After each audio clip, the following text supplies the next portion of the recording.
दोस्तों, आज हम एक नए हाइकू के साथ आए हैं। आज का हाइकू हम शुरू करेंगे। ज्ञान प्राण है, संयत हो त्राण है, अन्यथा स्वान है। क्या कहा? ज्ञान प्राण है, संयत हो त्राण है, अन्यथा स्वान है। यहाँ पर सबसे पहले पूज्यवर ने ज्ञान को प्राण कहा। प्राण क्यों कहा? क्योंकि ज्ञान तो जीव का लक्षण है। ज्ञान तो आत्मा के अंदर स्वतः विद्यमान है। इसलिए ज्ञान को उन्होंने क्या किसकी उपमा दी? प्राण की उपमा दी। इतना महान है ज्ञान। और आगे उन्होंने कहा संयत हो त्राण है। आगे क्या कहा? संयत हो त्राण है। संयत का अर्थ यहाँ पर क्या है? संयत का अर्थ है संयम से। ज्ञान की सार्थकता तभी है जब संयम को धारण किया जाए, और वही व्यक्ति संसार और कर्मों से मुक्त हो सकता है। जो व्यक्ति ज्ञान होकर संयम को धारण करेगा, वही व्यक्ति उन कर्मों से बच पाएगा। और दूसरे व्यक्ति ऐसे हैं कि जिनको ज्ञान है लेकिन उन्होंने संयम को धारण नहीं किया, तो वो संसार में ही भटकते रहेंगे। आगे उन्होंने क्या कहा? अन्यथा स्वान। अन्यथा स्वान क्यों कह दिया? किसको कहा? जो ज्ञानी व्यक्ति संयम को धारण नहीं करते हैं उनको स्वान के समान कह दिया। क्या कह दिया? स्वान के समान कह दिया। हम सभी जानते हैं कि जैसे स्वान होता है, अगर किसी व्यक्ति को वह काट ले तो वह व्यक्ति पागल हो जाता है।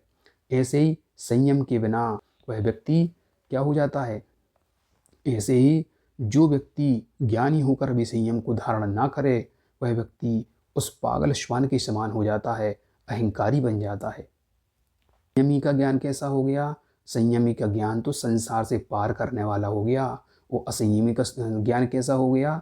असंयमी का ज्ञान संसार में बांधने वाला हो गया।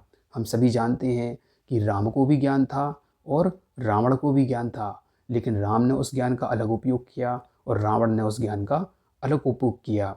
राम ने उस ज्ञान को कल्याण में लगाया और रावण ने उसको पाप में लगाया, तो वह दुर्गति बना। आज हम देखते हैं कि उसका पुतला आज तक जल रहा है। पूज्य गुरुदेव आचार्य श्री विद्यासागर महाराज तो ये कहते थे कि ज्ञान होना चाहिए, ज्ञान की बाढ़ नहीं होना चाहिए। क्या कहा?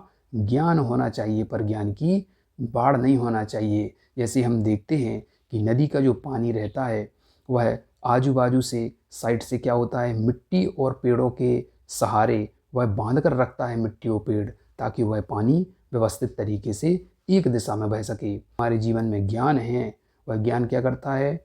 ज्ञान में जो दर्शन और चारित्र है, दर्शन चारित्र रूपी मिट्टी पेड़ उसको ज्ञान को बांध कर रखते हैं, ताकि वह ज्ञान भटक ना पाए, एक दिशा में चलता रहे। और हम जानते हैं कि जैसे नदी के मिट्टी और पानी को अगर हम हटा दें तो वह बाढ़ के रूप में सब कुछ नष्ट कर देगी, सब कुछ ध्वस्त कर देगी। ऐसे ही अगर हम दर्शन और चारित्र को हटा दें तो वह ज्ञान विनाश का कारण बन जाएगा और व्यक्ति को उसके जीवन को नष्ट कर देगा। इसलिए हमारे जीवन में ज्ञान बहुत आवश्यक है। जो ज्ञानी व्यक्ति संयम को धारण किए हुए है उसको सम्यक दृष्टि समझना चाहिए, और जो ज्ञानी व्यक्ति संयम को धारण नहीं किए हैं उसको हमें मिथ्या दृष्टि ही मानना चाहिए। अगले हाइकू में हम फिर चर्चा करेंगे। तब तक के लिए बोलिए परम पूज्य आचार्य गुरुवर्षी विद्यासागर महाराज की जय।